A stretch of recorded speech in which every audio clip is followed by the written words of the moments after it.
Hi friends, it's Sarah from rufflesandrainboots.com, and today I am going to share how to make an air dry clay gnome jar. If you'd like to make it, just boop and boop. Stick around.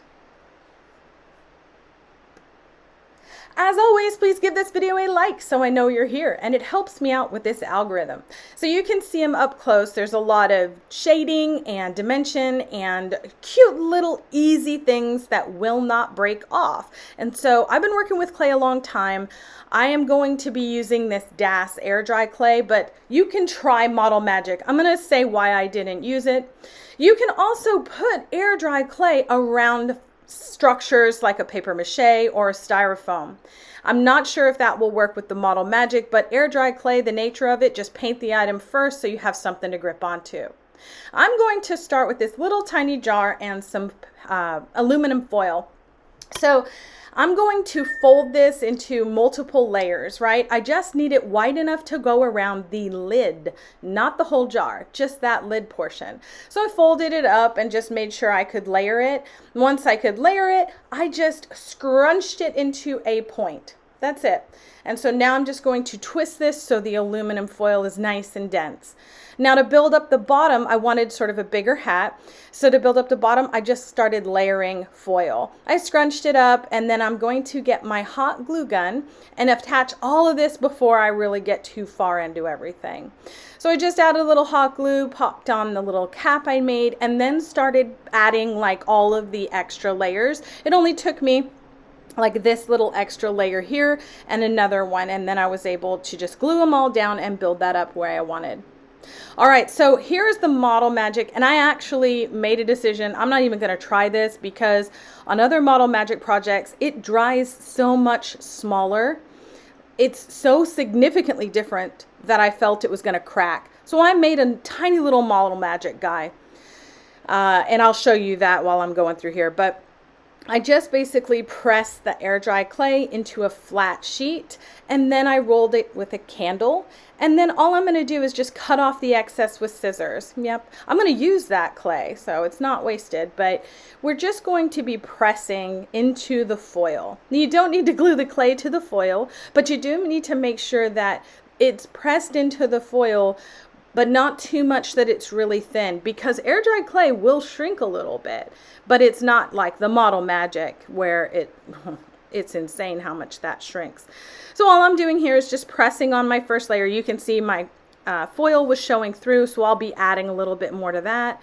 I want to make sure that I can get it kind of smooth, but I'm not really worrying about getting it smooth so like to the point where it's the final project yet. I did take a little bit of time pressing it underneath the edge of the foil, not the actual cap, because I want to be able to screw on the cap at the end. So here you can see I have it nice and rounded. There's no sharp edges. And now I'm just going to finish out the top by adding another little sheet here to make sure that my foil didn't come through. And now's the part we smooth it. So you take just a tiny little bit of water to smooth everything out, join any of your clay pieces that you need to join. And I'm going to be adding patches. And the way I learned to do that was to create my item, see where it's going to go, and then score both the item and where I'm attaching it, and then use a tiny little bit of water to sort of glue it together. Now it will move around, so you can let it sit and then start blending it out if you want. All right, for the beard, I'm going to be attaching it. Again, everything on mine is attached to the cap. So I just created sort of a weird-ish triangle shape. Again, not too thin on the clay, but I'm going to attach it to the front of my hat. And I know that sounds a little bit strange, but I promise it will work the same exact way as everything else. I will say that we want to make sure when we're creating something where the clay is not going to be touching the jar, that we build it all really solid, because we don't want it to break. So you can see I put it about a ½ inch up. It's significantly up on that cap. So there you go. Now I took it off just to make sure it wasn't hitting the jar. I rolled it or put it onto the jar and then removed it. So I smoothed it out a little bit, again, making sure the beard is not touching my jar in any way. It's just right off of it. And then I'm going to roll the brim of the hat and the nose. So I just rolled a few snakes like this and then decided where my nose was going to be. So you can see how far that beard went up. You see it's not all the way blended because I didn't need to.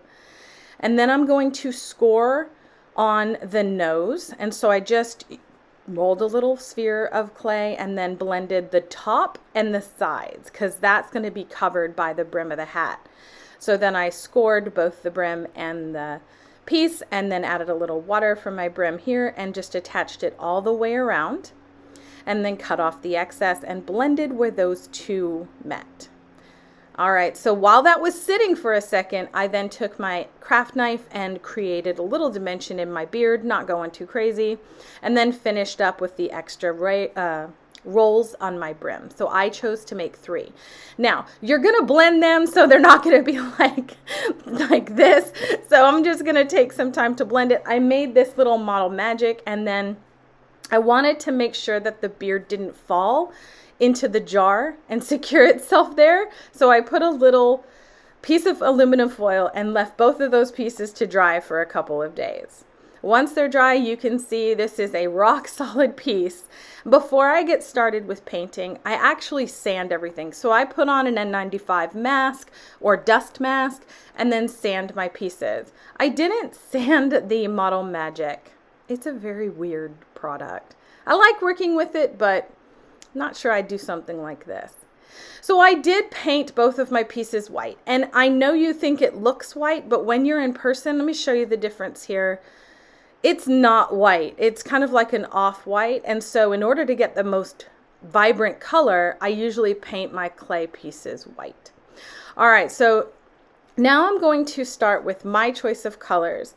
I learned a long time ago that paint should be blended with the other colors you're using so that everything has a cohesive look. So I took a dark brown paint, mixed it with white, and used that for my base hat. Now that looks nothing like my finished product, right? But don't worry, it's going to be layered. So that paint is still wet. It is not dry. Do not dry it. And then I'm going to combine and make a little bit darker brown, okay? And that's my second layer. So that goes all over the hat as well. I'm not going to make you watch all this painting, but do make sure you get underneath the brim. So you're going to take the hat off and paint that underneath side. Next up is the darkest layer. So that's going to go in every single crevice and on the outside of the patches that I made. I'm using it to also create a lot of darkness on the bottom underside of that curve of the hat and in the back of the hat. And the reason is because the sun wouldn't hit that area, right? I'm also using the really dark brown clay or paint in order to add like ridges and lines like you would see in a leather hat. All right, so the very front gets a nice sun-kissed coat of that light brown paint we started with. And then I just blend that out with the medium and the dark brown paints. Isn't this fun? I tell you, I'm not an artist, like I am not a painter, but I am having so much fun painting.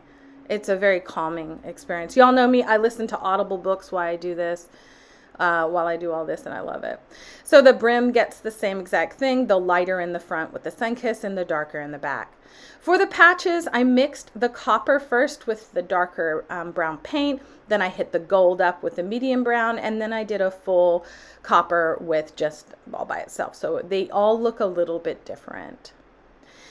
For the nose, I just used a beige paint that I had on hand. You can actually use that light brown as well. And then I popped it on here to dry. I quickly painted, because I had all this paint left, I quickly painted my little Model Magic guy the same way. After that was all dry, I chose to varnish, and I'm using Liquitex. And the reason I'm using this is because this is the part people are going to be using, opening this jar, handling, right? So we want to get it protected. And once it's dry, it's ready to gift or display. And you can see it's so hard because I'm not a photographer, but there's so much dimension and beauty in this hat. But let me know what you think. Let me know down in the comments below. Would you try this and make it? As always, thanks for being here. Please like, share, and subscribe for more crafty fun.